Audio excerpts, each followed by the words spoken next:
Welcome back to Travis Strikes Again. We're in DLC land now as we are about to begin the latest Death Drive game that was not available in the base game because it was incomplete at the time. Excitement. Yep. You can get it in the archives this time to see, what it actually is. It's apparently a pinball game. A crazy pinball game that is contextualized as a bunch of, prisoners and murderers running a marathon where they have to kill each other while reaching the checkpoint. So, keep running and keep killing until you're the last one at the finish line. Makes about as much sense as anything else so far. Yep. Tagline for the game. Makes about as much sense as everything else. Massage your shoulders with a glove controller. I could use that. Yeah.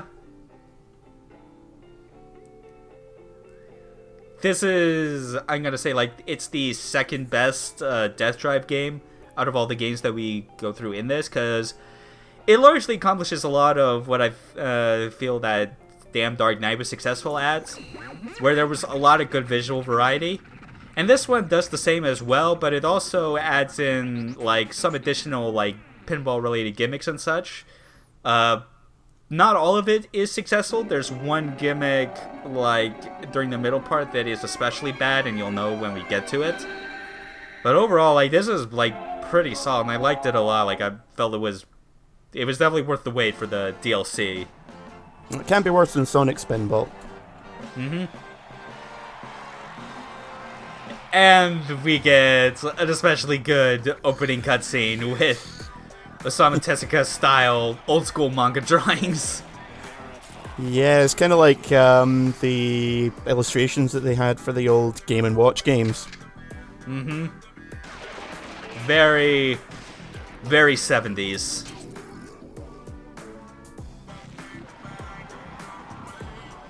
Some nice smooth jams in the background.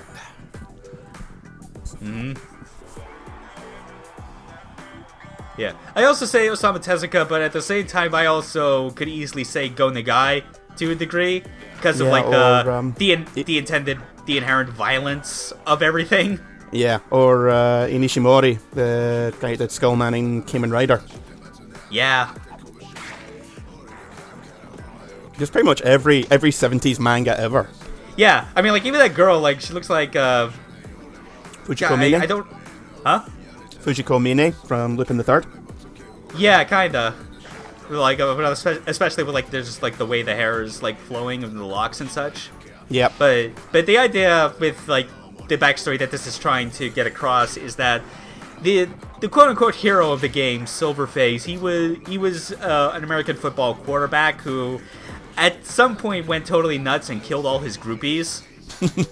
He was at a party with a bunch of ladies and such celebrating, but went nuts, went into a frenzy and killed them all, was arrested, but instead of being given the death penalty, he instead got basically admitted into the Killer Marathon as a way to fight for his freedom.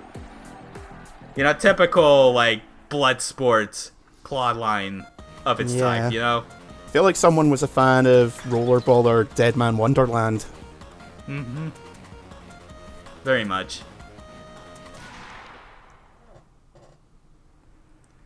So now let's get into the Killer Marathon proper. And as it turns out, I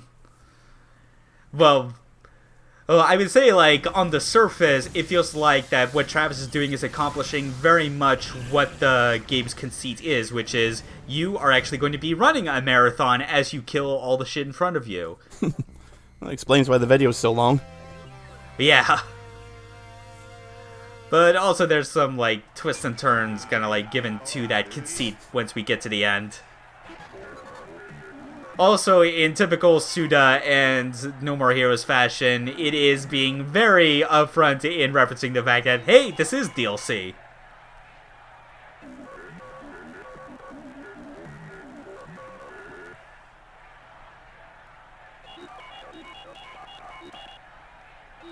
Yes, we can already tell. The video length is exemplary of that. And they are right about one thing. this level is very much harder by default than even the hardest one in the base game.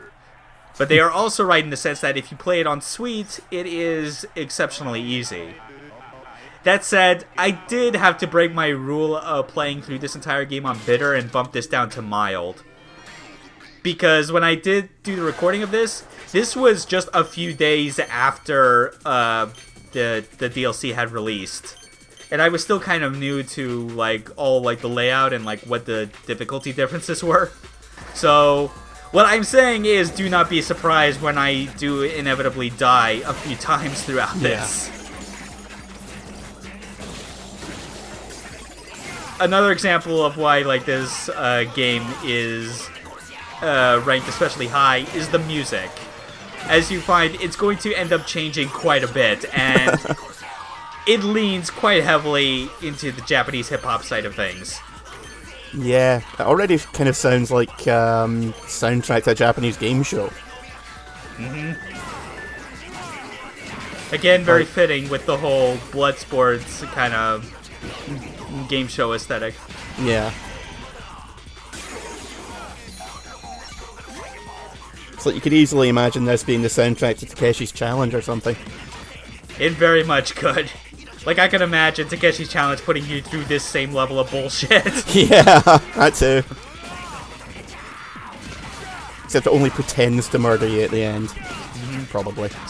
So the thing you probably noticed at the top of the screen is the time and goal kind of settings right there. The time is indicative of the fact that we cannot stay and kill people forever. We have to reach the goal line or else we will get a game over. And the goal, number is, it raises or lowers depending on how close you are to the goal, which is not that hard to gauge, obviously, because the goal is obviously to, the top of the screen. Yeah.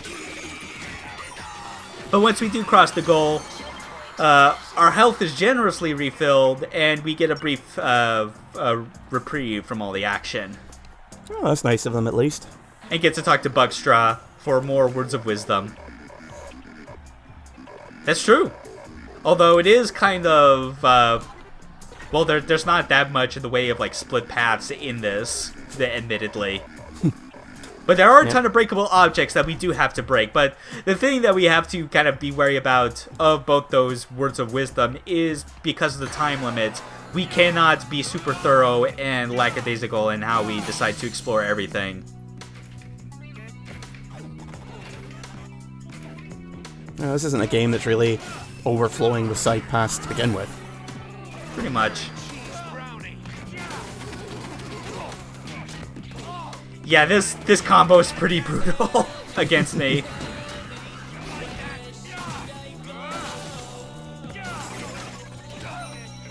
Very, very chill music right now.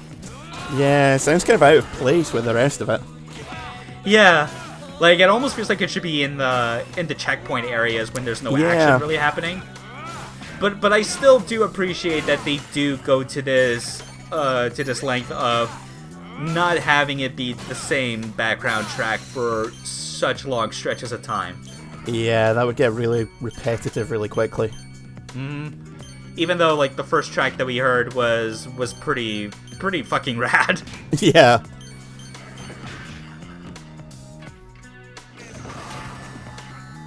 So the pinballs actually hurt then, yeah? Yeah, they hurt them and they hurt you. Same for the flippers. Yeah, I noticed the flippers take off a pretty big chunk of health, and the bumpers as well. Yeah, everything is very much a big hazard, and it's... I remember seeing some mixed kind of reception as far as who liked the games, this particular game, and for what it's worth, I do like it quite a lot just because of it accomplishing a lot of what Damn Dark Knight was successful at, and as well as the music, and it was a pretty good challenge, but it does require a lot more spatial awareness than I think a lot of the other games do because of all these hazards. Yeah, it definitely feels like more of a challenge mode than a proper stage. Yeah, and it makes sense considering that this was not part of the base game. So, and since you would realistically be approaching this with with a maxed out character and all the skill chips prior, they would want to give you something that isn't just a cakewalk if you had everything out the gate. Yeah. But at least this this whole Odaiba Station setup, you know, this is the final stretch of it, and we'll very soon be going to like another visual location.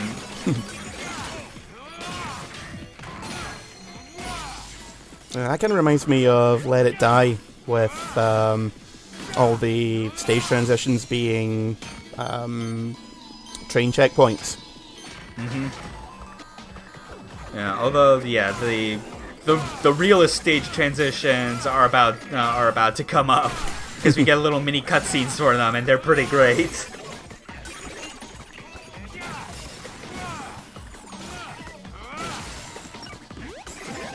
As you can imagine, it probably involves that Air Force One looking jet.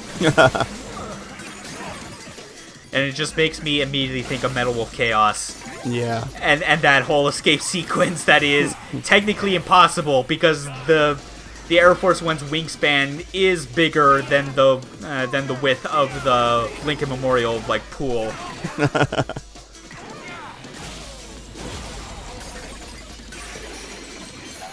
I still need to replay that at some point. Hmm.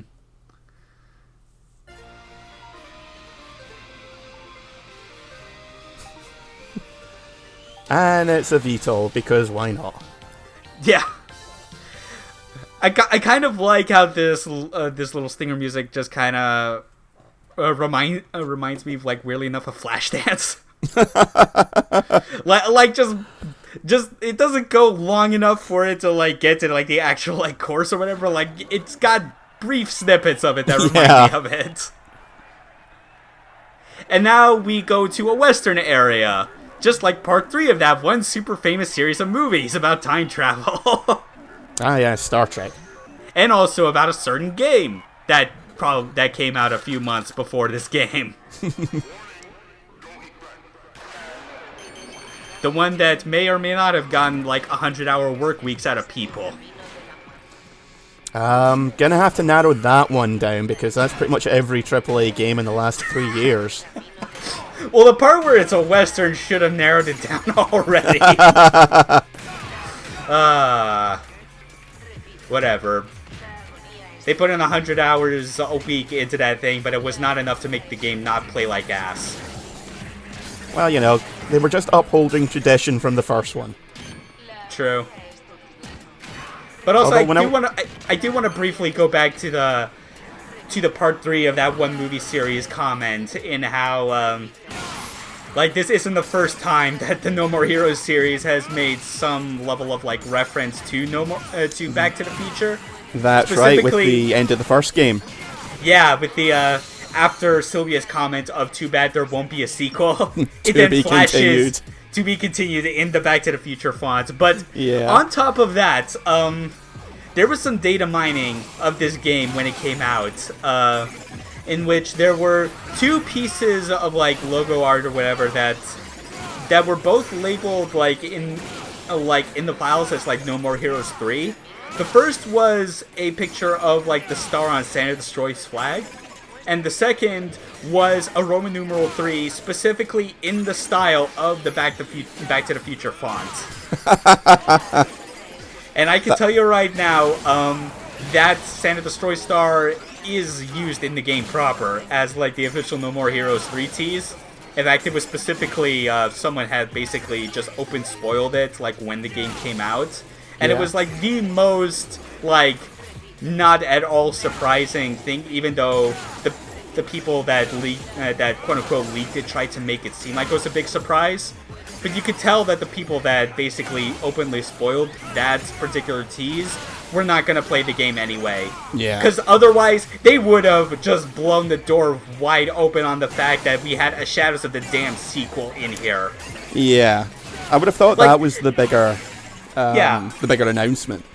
Or the Killer Marathon bait and switch. Like, there's so mucrazier shit in here that if your first inclination was to leak that No More Heroes 3 tease because you were somehow bitter about this being, quote, not my No More Heroes, then good job. You basically gave everyone nothing of value, but also saved everyone, like, the ability to experience the other crazy shit, like, unfiltered.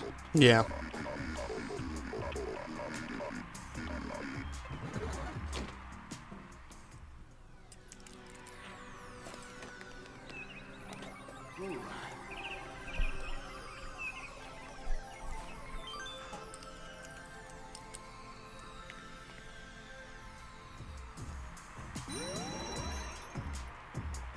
Moving along now. This next section introduces a new level gimmick that is thankfully like pretty neat and like add some stuff to things instead of taking away from. And what that gimmick is that we're gonna come across a little warp tunnels. Huh. Like you see that orange glowing circle to the left and downward. Yeah. That's basically how we're going to be progressing through this level, is that we're basically on two halves of the same stretch of road. And we have to, basically, in order to get to one side, we have to take a little warp hole to the other, like so. With a totally not Mario sound effect. Yeah, it's simple, but again, it's effective in making things at least feel like that, hey, they are doing some things different periodically. Yeah. Also, I just noticed the big cowboy targets kind of look like the Man in Black from the original Westworld, the Yul Brynner character. Yeah, there's definitely a bit of that going on, like beyond just the obvious Back to the Future homage. Yeah.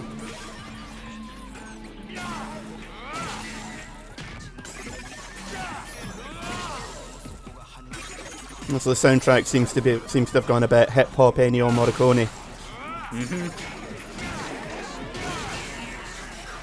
There is a bit of satisfaction when you manage to knock an enemy just right into one of the pinball hazards. Even though it can clearly work against you at times. It's part of just what makes it fun, because, like, it would have been significantly less so if the hazards only worked against you and nothing else. Yeah. Well, I mean, any game, killing an enemy with a stage hazard is always just that little bit more satisfying. Oh yeah, don't talk yourself up on social media, because it's just gonna make you be a humongous asshole. So what, you're not trying to be a YouTube superstar? What's wrong with you, man? I know, big shock.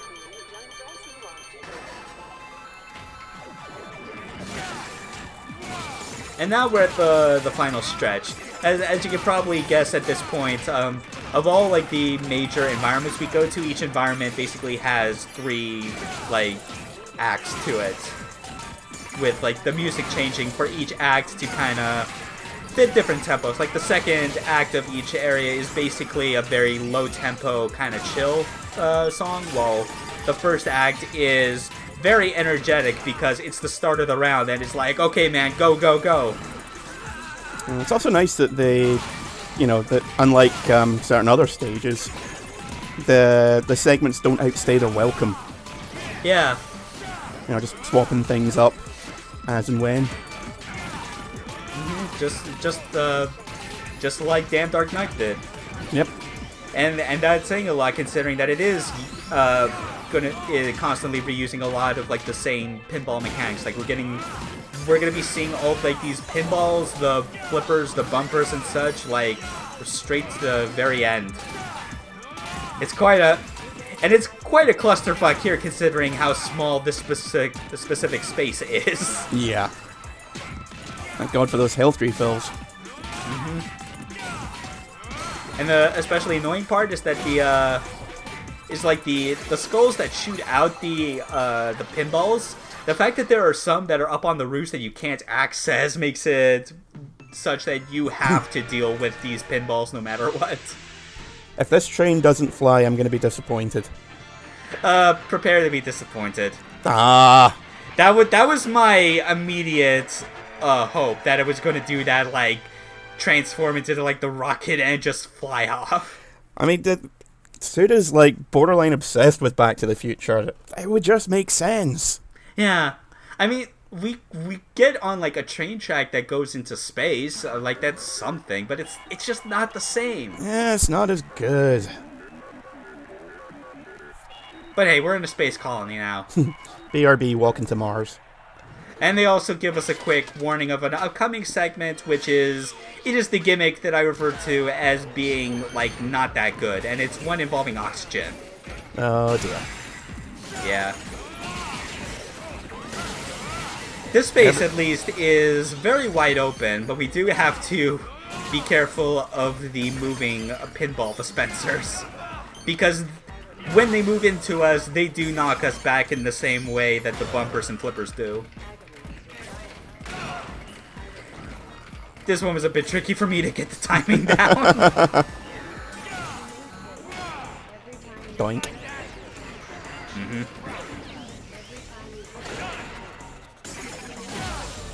I fucking love the Dendrobium chip.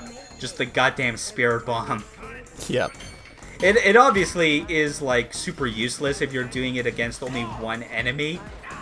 But just in groups, especially, like, even if it's in groups of 3 or 4 of, like, the super tough enemies, it does so much already.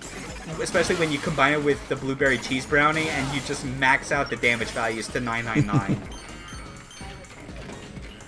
And, like, that makes it kind of appropriate that it is the skill chip that you get after defeating Dr. Juvenile at the end of the game. Wow, most useful chip that you can get. Makes sense that they keep it till the end.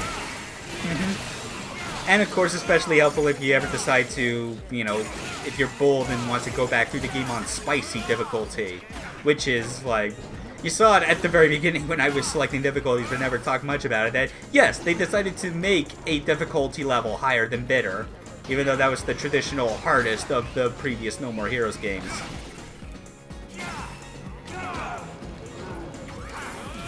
Well, you know, you gotta go for the Dark Souls market. It's the Dark Souls of Killer 7. Well, but the thing with the difficulties though is that even though you get like clear notifications about like when you've beaten the game on a certain difficulty, it's not actually tracking whether or not you've gone through the entire game on that difficulty. You can literally just use, you can load up right before the boss and just beat the boss on that difficulty, and then it will count as a clear on that difficulty. There was another game that did that, I think it was on the 360 or the PS3, that did that for the purposes of trophies. So you could just beat the game on easy or normal, and then load up the checkpoint. Switch it to hard, load up the checkpoint from the chapter select, and congratulations, you've beaten the game on hard. And on top of that, the boss ranking that you get, it is not difficulty dependent. So you could get a double S on Sweet, and that will like trump any other difficulty rankings you get. So here's the bad gimmick, the oxygen. As you were told, we cannot run lest we run out of oxygen. Yeah, was there ever any game that had an oxygen meter that wasn't deeply annoying? It's funny, like I was recently playing Prey, like the 2017 game. Yeah. And like that recently like added like survival mode options, including oxygen. And that one's at least more generous because it is entirely based on like your suit integrity. And like it basically becomes if you ever get the status effect where your suit integrity is damaged at like 66% or something, then you start losing oxygen from your suit when you're in the station exterior. Yeah. But yeah, this area is annoying, and this is one situation where I actually should have just gone into the menus and switched the difficulty to Sweet, because in keeping with Death Drive's comments about Sweet being extra easy, the oxygen meter just drains at a ridiculously slow rate, regardless if you're walking or running. Yeah, that's just not fair. Totally. Like, I'm already losing so many lives from this.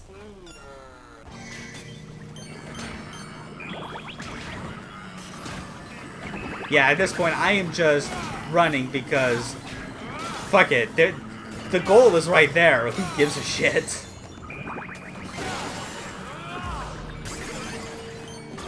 Finally done with this shit. Yeah, fuck that. The rest of it is uphill from here, thankfully.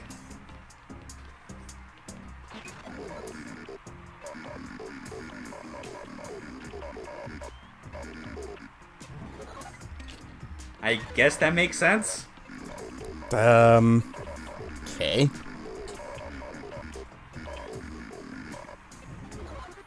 Also makes about as much sense as everything else. Man, his mind's going to be blown when he discovers the 27th sense. Schmerple. God damn it.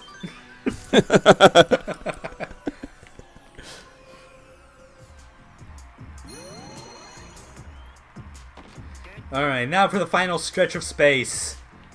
Gotta get our ass back to Earth. Assaulting the ISS. Yes. The ISS, if it looks suspiciously like a Gundam colony. Those astronauts have had it too good for too long, damn it. Mm-hmm.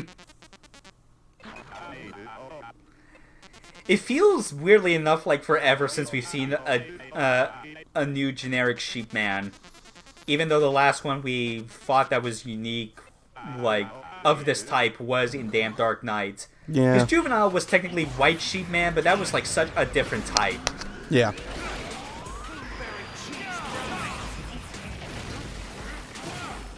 This dude's attacks are ridiculous to the point that I've never been able to figure out how to dodge, like the first one he did, where he sends out a miniature Earth that blows up with a hit radius about the size of this arena. And black holes and meteors, because we're in space. It'd be a waste if we didn't. Pretty much. So, you were lamenting the fact that the train did not do exactly what we wanted it to do. This sequence does a thing that, at first I was like, there's no way they would do it exactly like, oh my god, they fucking did it. Well, nice knowing you, Australia. I saw this, and I had to get up from my chair and just vent it, like, in the bathroom, just being like, I can't believe you fucking did this. I can't believe you motherfuckers took the colony drop shot and just mirrored it. Because I looked up the GIF afterwards for verifying, and it just comes in the opposite angle. Oh, my god, Suda. It's just a shame Travis doesn't use guns, so he could have the last shooting thing. Mm-hmm. Although, I mean, he has the Death Glove now, and he can just shoot like a projectile or whatever he wants out of it, or just hold his beam. No, actually, he wouldn't. Yeah, I feel like, considering that this series has also been known for doing blatant Star Wars references, that he would probably sooner just do the same pose of like Luke Skywalker on like the New Hope theatrical posters. Yeah, and that shoots a laser somehow. Yeah, like that's more his thing. Yeah. You know, I was joking about Australia, but we are walking along the Great Barrier Reef all of a sudden, so... Yep, very much so, because there's nothing left of, like, whatever the fuck Sydney it was that it landed on. I forget, like, was it Sydney or Melbourne or whoever? That was big enough to pretty much wipe out the entire continent, so... Yeah.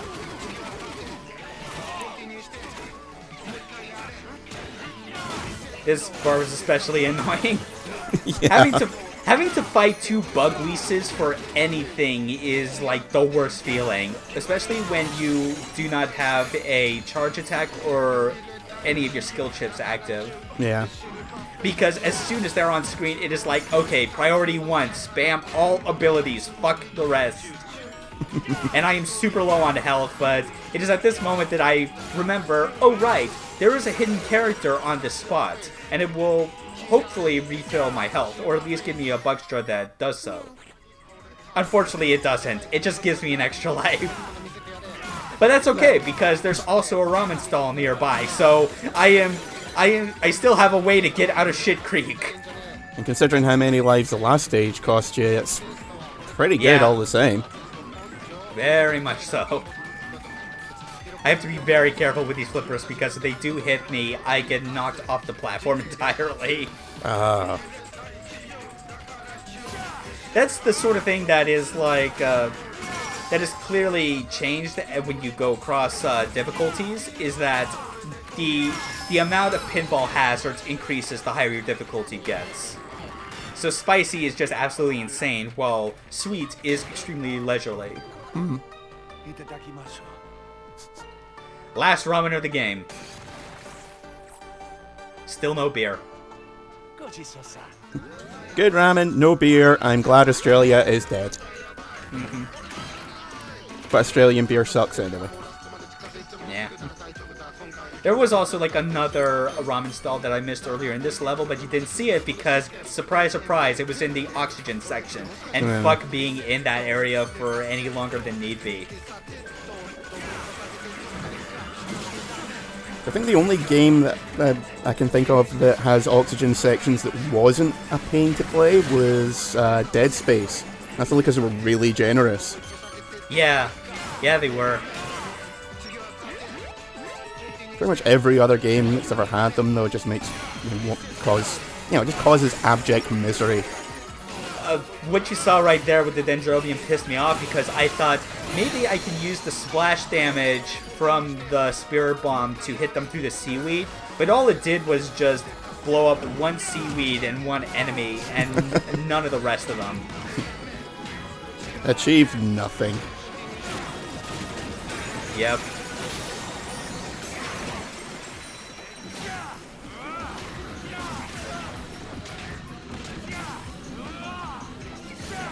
Admittedly, while I do say that this is like one of the better Death Drive games, like every time I get to this part of the Killer Marathon, I do start to feel the exhaustion a little bit. Yeah, it's starting to feel like a bit of a slog at this point. Yeah, but part of that, I think when I was doing this was because of the fact that I was not fully used to all the enemy placements and like damage levels on mild difficulty. So it was just kind of that feeling of you're getting your shit wrecked so hard, and it's like, okay, I just wanna get through this, please. Can we get back to the fun parts? They were fun. And also, this is your last Gundam reference for the entirety of Travis Strikes Again. A little shout out to the fact that there is going to be like a live action adaptation of it, which I guess cool. I don't know. I mean, Hollywood adaptations of anime is like the most sketch thing imaginable. Yeah, I remember the last live-action Gundam not being very popular. But then also, you remember the other live-action anime that Hollywood had tried in the past. Yeah, Netflix has not been kind. And Taika Waititi's just been announced as doing a live-action Akira. But that could go either way, because he's actually a pretty good director. Yeah, but we've had so many other instances of like people trying to get an Akira movie off the ground with even a leaked script, which made me so glad when it was clear that it did not get picked up because fuck was it bad. Was that the one that Leonardo DiCaprio was trying to get up and running for about a decade? Something like that, yeah. But also, it just kind of gets back to the part where I am generally more of a source material guy myself, and I am on a position that even the Akira movie I do not think is like one that is great or does that much justice to the original manga. Because it does not even cover, beyond a third of what the source material did. Yeah, I mean it's basically the first book and a half. And then first two books with the diverging points being that when they find Akira in the manga, like Akira is still alive and is still has his body and everything, but in the movie it's just a bunch of separate organs and jars. Yeah, that was actually Otomo wanted to do that because he thought it'd be a nice bait and switch. So yeah, but at the same time, he would not have gotten like the whole third book, which was like a three-way game of capture the flag with everyone trying to get this crazy psychic boy before he blows up Tokyo. except Yeah. he ends up blowing up Tokyo anyway because someone shoots his friend in the head. Yeah. He was actually trying to shoot Akira. But, yeah, just, man. I feel like if history were to have been different, I would have rather Akira, its adaptation, be just a bunch of hour-long OVAs with each one covering the book. Because you look at the volumes, the way that the chapters are all set up, it actually avoids the thing that I find you run into a lot if you try and read like the volumes of like long-running shonen mangas and such, where there's like an arbitrary chapter limit per volume, and whatever the final chapter of that volume is doesn't necessarily provide like a believable conclusion for that volume.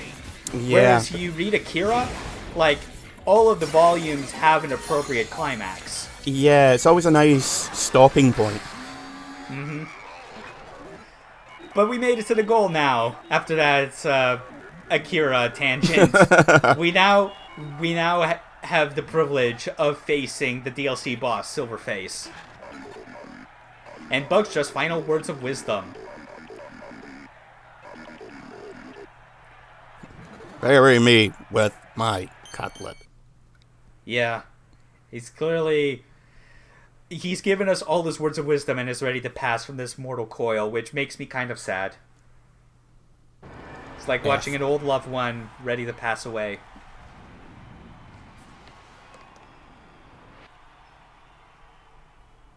Now time for the boss monologue with a massive recontextualizing of what this game actually is, including Silverface.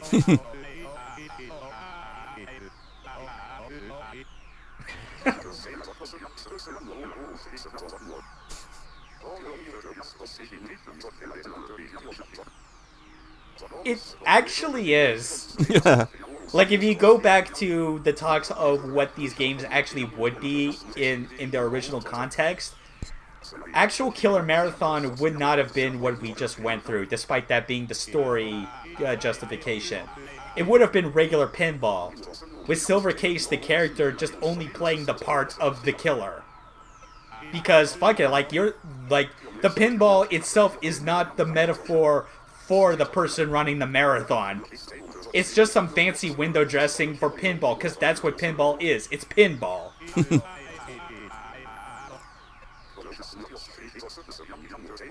And yeah, not Silvercase, fuck. Yeah. They specifically tripped me up with that. But no, Silverface... Damn you, Soda! He is clearly meant to be this timid guy who's I guess his likeness was brought on to be the part of Silverface, even though he does not like the idea of murder. Even though he's suddenly realizing that he has these latent settings programmed into him that is going to be able to make him into a boss character. And the reason for it is because he realizes that he's been banished to being DLC, and he gives statistics about how many people are actually ever going to play the DLC of a given game. He is that mad that so few people, on top of the ones that bought the game to begin with, are A, not going to fight him, but B, the people that do are only going to play this just so they can get Bad Girl. Which, I'll be honest, guilty as charged. I mean, he's not wrong. Yeah. Like, he is weirdly sympathetic and is able to give, like, a good sort of avenue for just shit-talking the DLC and, like, player retention in games and the reality of it. Now we get another great boss theme, which is Japanese hip-hop with the No More Heroes theme undercurrent. But as you'll find with the lyrics is that while it's mostly in Japanese, there's some English, and it's quite in contrast to Johnson's theme, where it is him boasting about how awesome he is at 8 Hearts, but Silvercase's theme is one of self-loathing, because he is like, man, being Silverface sucks.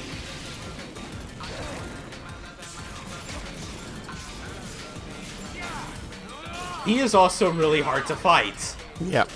Because he's got that flashbang, and the wind up from it for it to actually happen is so quick that more often than not he launches it by the time that you're stuck in a heavy attack. Like so. He always catches me in the second hit of that heavy combo. And it kind of reminds me of almost like Shinobu's fight in the first game, which was like 90% hit and run. Yeah, kind of is. That I felt was kind of bullshit, even though like I was like at 90 degrees from where he was facing. Yeah, and like, I still considering got how far you were, like what's the range on that attack? Yeah, and then after I stopped getting caught foolishly in these flashbangs, the third phase gets extra devious. I gotta say, I love the cardboard cutouts of the audience, like, surrounding the ring. Even though they're clearly not there, just to further solidify that this is a pinball table and nothing of this is technically real. But here's the extra thing. He goes to the ceiling, and if you stay within the radius of those bumpers, it drains your health. But at the same time, if you go to the edge, those like little those spikes will pop up and like basically hit you the same way that like all the other pinball obstacles do, and that has the chance of doing chain reaction shit. Nice. Mm-hmm. This is very much me in a I no longer give a shit mode, and I am going to just brute force to the end. But I swear to God that this boss fight, when you do know like all his patterns and such and what to do, it is pretty fun. It's just that this was still on off the heels of me playing this DLC for the first time when it came out. Like I started recording everything literally the week after it released. Yeah. The dash and punches he does kind of remind me of Gene from the first game as well. Yeah, totally. It's like it definitely strikes me as the kind of boss that like once you actually get all these attacks on lock, it becomes a lot more fun, but getting to that point's just frustrating. Very much so. And of course, since it's Travis, he still gets the unique suplexes. And it's still a good one.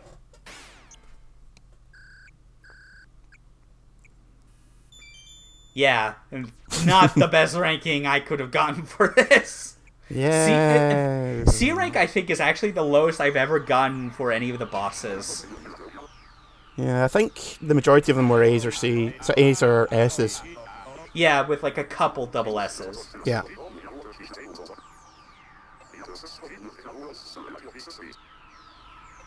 Why was I born to a world of pinball? Yep.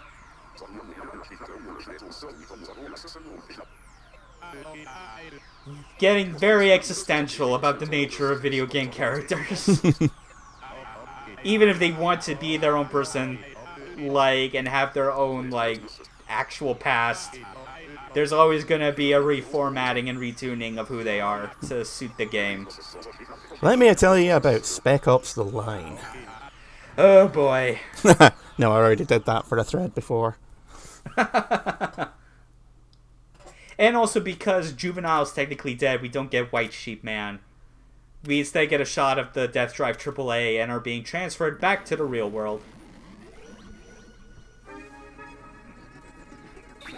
But there is one more thing, obviously, after we return to the real world. As you recall, this was an actual Death Ball that had an actual Death Drive game. This is the actual Killer Marathon, so logically, we should now have all of the Death Balls to get an actual non-corrupted wish.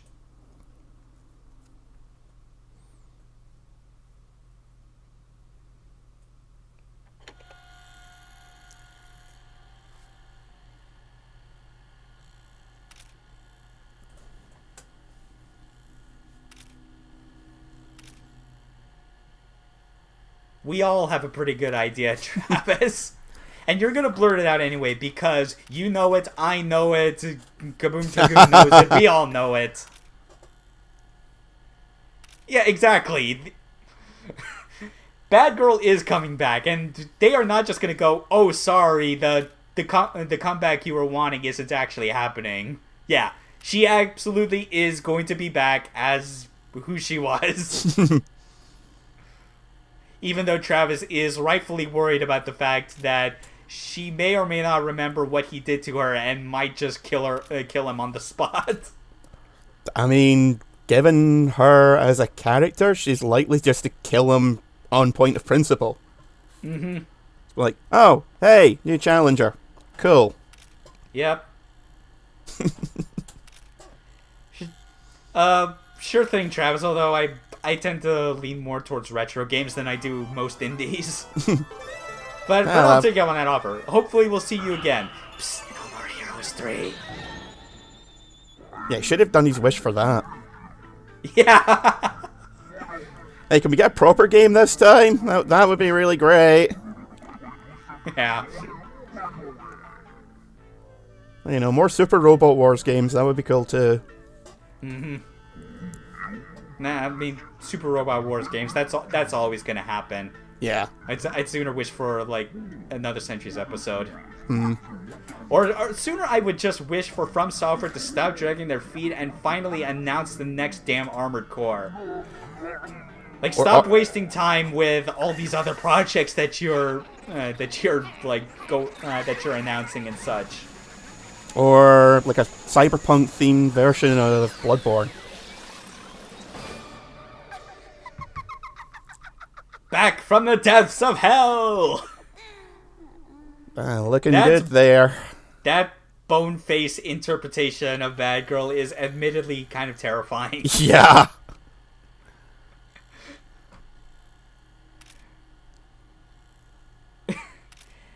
Batman once again in the hot seat. Although, it brings up some interesting things about Batgirl now that she is back to her human form and playable. And that is how Batman kind of realizes that even though he wanted her daughter back, the Charlotte that he remembers most is the one pre-Batgirl. Yeah. And unfortunately, Batgirl is no longer the Charlotte he knew. And it also leads into something that is a bit more clear when you actually play as her in the Death Drive games, but you remember when she came back as a dog, as a literal bitch, as it were. Her mind was regressed to be that of like a puppy's, like basically like very childlike. But that part of it didn't get reverted so much when she becomes a human again. So she's no longer like the super nihilistic, I don't fucking care about everything, everything's gonna die mode. Murder and beer. She's more like, yay, murder's fun! So it's less, fuck it, murder and beer, more, yay, murder and beer! Very much so. Oh, God. You'll get to see it quite clearly when we get into the final video where we show off not only playable Shinobu, but playable Batgirl. So yeah, hope you enjoy living with this reality now, Batman, and hopefully you still don't get done in by Dan after all this. Because technically you have not gone and killed Travis, even though that was explicitly what he told you. Oh well. Sucks to be him.